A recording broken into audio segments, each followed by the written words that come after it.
you need to make money on the side, and some of my friends were waitressing, and I thought, well, maybe I could start my own business. When you think of startups, you think of Silicon Valley. We're going to venture beyond the valley and paint a picture of the startup ecosystem and the innovation that happens right here on Gadigal land of the Eora Nation in New South Wales. We're going to feature diverse founders, investors and operators and hear about their origin stories that shaped them, highlights, lowlights, best practice and their visions for the future. Join me as we get a front seat to witness the phenomenal role of these startup superstars. This special live series of Startup Palette Show is proudly supported by Investment New South Wales. Investment New South Wales drives economic growth and prosperity for the people of New South Wales by bringing together business, government and priority markets to deliver on the government's strategic priorities and boost the state's innovation, industry, investment and trade. We would also like to thank Nakatomi, a venture studio for founders. If you have an ambitious idea that needs to be accelerated, Nakatomi are your people. They'll help you scale your business faster than you can on your own by providing you a best-in-class in-house team of strategists, designers, and engineers to help you validate, develop, and launch your bold ideas with confidence and imagination. If you have a promising pitch, reach out and say Nice2 sent you.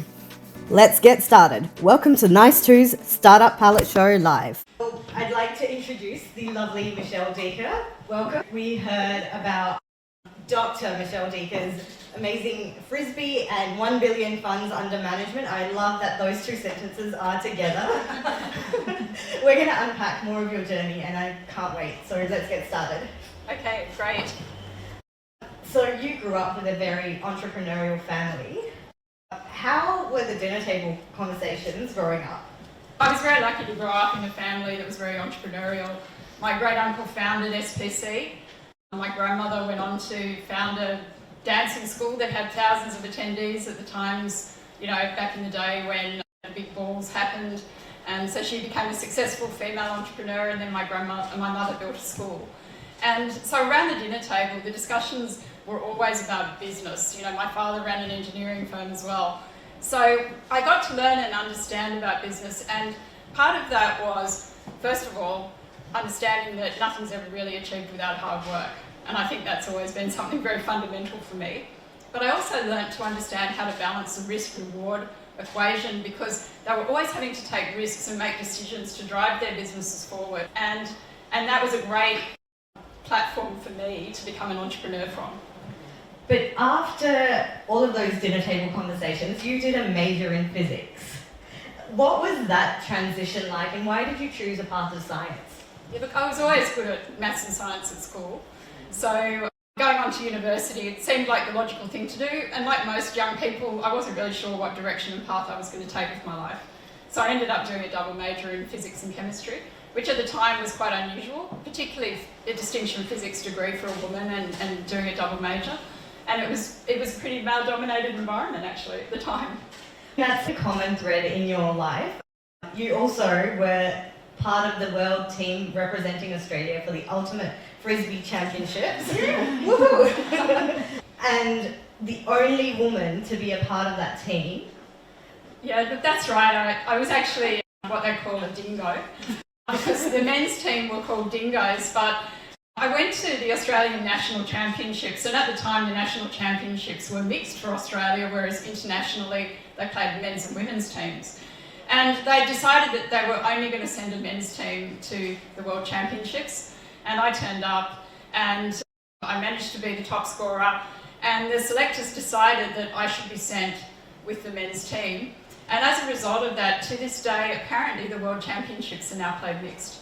And so I'm very proud of that contribution to society and diversity in sport. And I think there's a lot of parallels between diversity in sport and in entrepreneurship, and we'll get to that later. But while you were in university, because it wasn't enough to play world championships in frisbee, also be a physics major, you also started some startups. What led you to starting a business while you were doing all this and you had so much to juggle on your plate, and what were those businesses? I think as a student, you need to make money on the side, and some of my friends were waitressing and some of my friends were doing other odd jobs. I had a friend that was driving a taxi, and I thought, well, maybe I could start my own business. And having seen, such entrepreneurial role models in my family, it just felt natural to have a go at doing something myself. And so the two businesses I started while I was at university, one was just a tertiary tutoring college. So, I employed other students to tutor students, and I just did the coordination and did some of that tutoring myself, and that allowed me to build a little business, and it taught me how to think about, managing staff, how to run, a business to be cash flow positive and to make a bit of money myself on the side. So it was a very good training ground.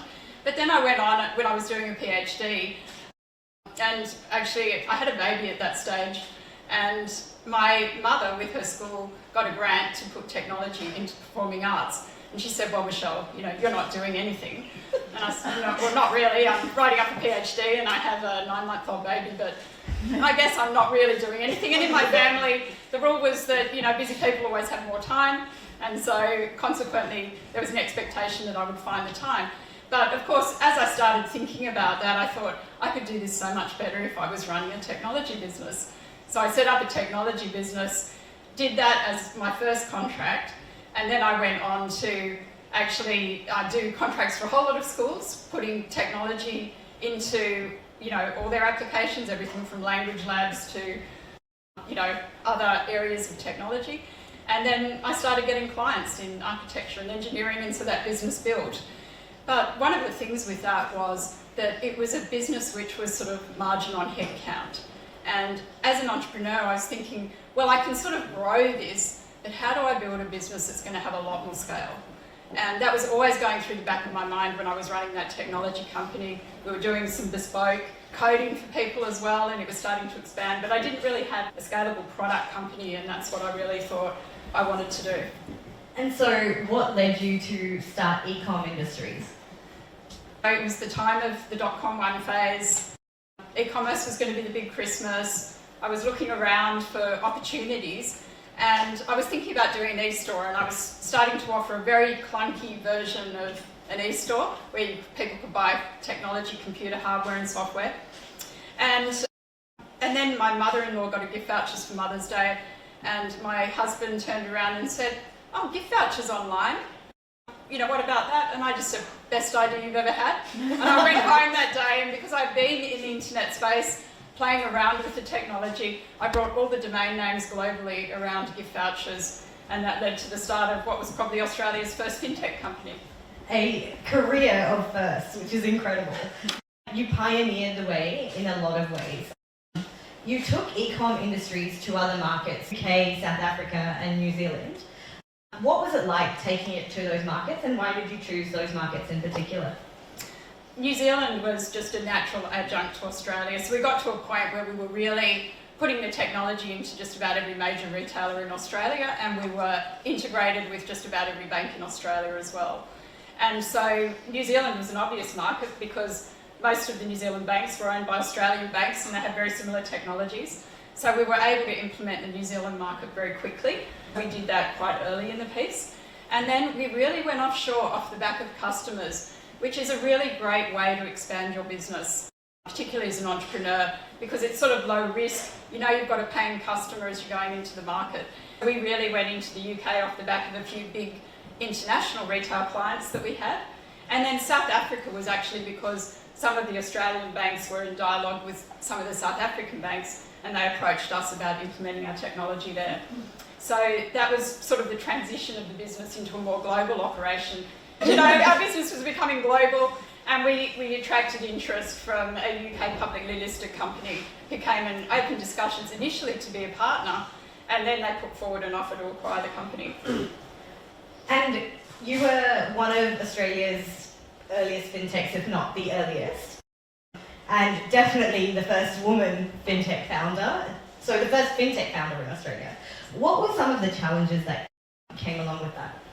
Look, we did go through a tech crash. I think there were a couple of challenges. One was, first of all, we were trying to develop a new business model, and we started thinking that we would issue gift vouchers online. It was going to become the big .com Christmas. And then we found pretty quickly that that wasn't happening. It wasn't going to be the big .com Christmas that all the advertising companies were promising. The technology was really, really early. But we discovered with our clients, they were all saying, well, what you're doing online for us is really fantastic, but we need you to solve the problem in our stores. And we realised that that was really the billion-dollar market not the online market. And we pivoted our technology to servicing our clients in the retail market, but using and leveraging the technology that we'd built. That was a moment when we really had to change our business model to really drive our business forward. And that was at the time too when the tech crash happened. So at that point in time, there was no capital available for anyone that said they were doing anything ecom. So for a period of time, everyone was called ecom. We called ourselves Ecom Industries as a result of that. And then we went to the stage where nobody wanted to know you were an ecom, and also nobody wanted to know you were an entrepreneur. You didn't want to say you were an entrepreneur, you were a business builder, and that's where it stopped. How times have changed. Now it's AI and you're all founders. That's right. We're all into adaptive and AI. And so what was getting funding like for you before you started your own fund? Yeah, so through that business, we did raise quite a bit of capital over time, but we found it very difficult to raise institutional capital. We did visit a few of the early Australian VCs, and I remember getting the knockbacks like a lot of people would, and we actually ended up being funded by high net worth and family offices. And I even remember going into many meetings and being the only woman in the room and being confused as the secretary coming along to take notes for the meeting. And that was always a bit embarrassing when they actually worked out that you were the knowledgeable one and you were answering the questions. So it never set the meeting off to a good place at the start. Just very tactically, how did you navigate that? Because I think it's something that still happens to this day, unfortunately. I think the world is changing. I think there's more women investors, and as you know, I've helped co-found WinVC with Andrea Gardner from GLX and Ingrid Mays from W23, and we've got the lovely Rihanna here who's running it for us as our program manager. So we're looking to help encourage and create more women investors in this market, and I think that should open up the opportunity for more women to get access to capital and funding. I think the changes are happening, but I think they're slow. And do you think founders make some of the best investors? I think we definitely have a different way of looking at things. So if I think about my own background, I'm not scared of technology because I have a deep science background. I'm not scared of the business issues. I understand what they are. But I think when we come along to invest, we can really partner with the organisation because we can bring along our hands-on operational skills. You get to know what good looks like. We can help you, if you're an entrepreneur with your business, work out what is good. So that could be the talent that you hire around you to make sure that you have that A-grade leadership. It could be, the go-to-market strategy that we're helping. But getting that hands-on experience as well is something I think that we can bring to the table as investors if we've been entrepreneurs first. So what actually led you from being a founder with an exited business to starting a venture fund as the next step? When I sold my company, I just never imagined, venture capital wasn't even in my mind. I started mentoring a lot of companies, I started angel investing, and it was actually one of my mentors who said to me, Michelle, have you ever thought about venture capital? And I was like, venture capital? Would that be me? I pitched to a few venture capital firms, but I'd never really thought about it. But being entrepreneurial, I thought, well, maybe I should look into that and see what that would take. And so I started that journey. I volunteered at a venture capital firm, Southern Cross Venture Partners, let me come in a day a week, learn how our firm was run. And I started working for a family office on their alternative investments in venture capital.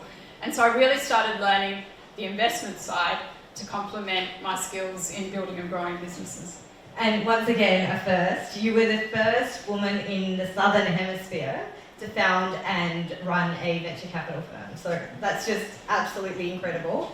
You've hit a milestone well before time. You set yourself a deadline of, in 15 years, we want to be at 300 million in funds under management, and now you're at 1 billion. I remember when I was talking to a founding sort of shareholder investor, and they said, so where do you think you'll be? What size do you think you'll grow to? And we were raising a $40 million fund, so I thought about 10 times that size. 300 million sounds like a good number, but I would never have imagined that we would reach $1 billion as we are now, and which is a really exciting time. And of course, also to win Venture Capital Firm of the Year this year, just so delighted with that. That's absolutely incredible. What do you think has got you to where you are now, and is it because of the support that you provide to founders? I think it's a number of things. I actually believe in always hiring people better than me. And when you look at the team in OneVentures, we have really amazing people. And OneVentures was founded not just by myself, but our first fund, two great co-founders, Anne-Marie Burkle and Paul Kelly. Paul came from a healthcare background and had done a number of NASDAQ companies, and Anne-Marie was running iLab Incubator for Queensland Government and seen 100 companies go through there. So always having great people around you, because ultimately it's the team that delivers performance. And one of the core values of OneVentures is actually together we deliver high performance.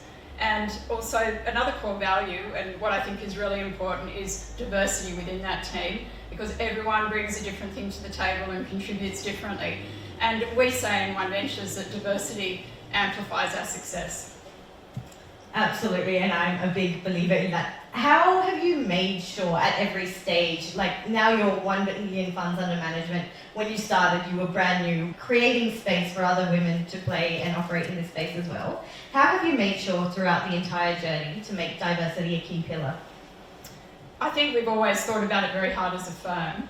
From, when we're hiring, when we're looking for people, often the recruiters, for example, would only send us male candidates in this area.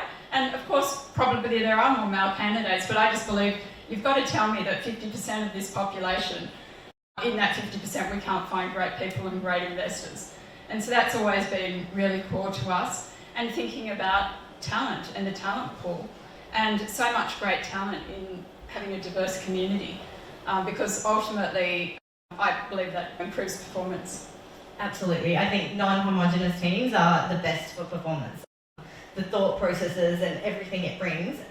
And particularly when companies are scaling globally, it's so valuable to have people from all sorts of backgrounds. How does your fund lean in and support founders that are scaling globally?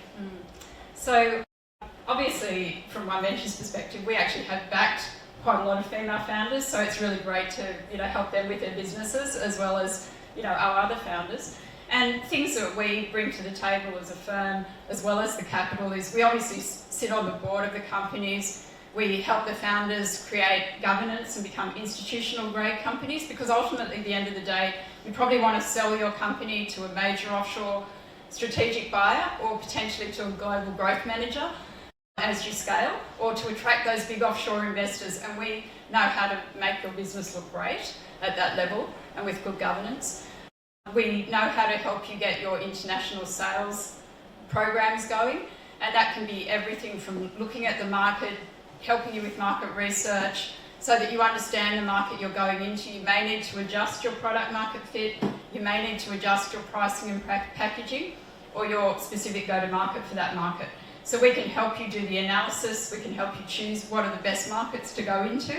And not only that, there's obviously organic growth, so you can go in with your own business, but there's also inorganic opportunities where, for example, with one of our companies that wanted US market entry, we helped them acquire a local business to actually build their business off and accelerate into the US market. So I think there's a lot of things that a good scale-up investor can bring to the table, helping our founders and entrepreneurs grow their businesses. Absolutely, and finding product market fit, while you might have found it in Australia, it's a very different case when you go to other markets. What's an example of a company that found product market fit here in Australia, but struggled to find it overseas and had to pivot perhaps? I think often when you're in the Australian market, you might be building a product that is suitable here, and when you enter a new market, you may feel you need to change. And one example actually is one of our health tech companies where they service the NDIS market in Australia, which is a very specific market to Australia. So when they wanted to move into the US, which market was the appropriate market for them to go into? And obviously the NDIS market is a very big market here in Australia. But in the US, we actually found that the target market was the autism market. And because we understand the reimbursement and the regulatory systems of healthcare in the US, we were able to help the company with that strategic decision and now to roll out their business in that market, which actually the autism market in the US is a $2 billion business. And now we're moving into some of their allied health and some other areas in the US market. So it's actually thinking about what is the right go-to-market strategy for the bigger offshore market that you want to tackle. And you're a big fan of scaling to a lot of other markets and not necessarily the US.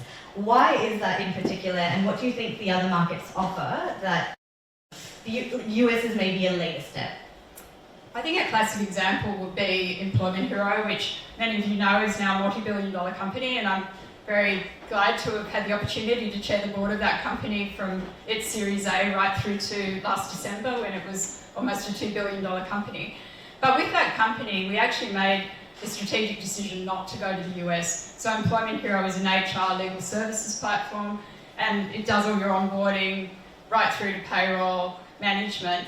And it's built on the sort of English regulatory system and model. So the natural markets for Employment Hero were the UK as a second market, New Zealand obviously as well, but also Singapore and Malaysia have very similar regulatory frameworks, and possibly Canada. So going to the US, which had very different regulatory frameworks for employment, wasn't actually the next natural market for Employment Hero.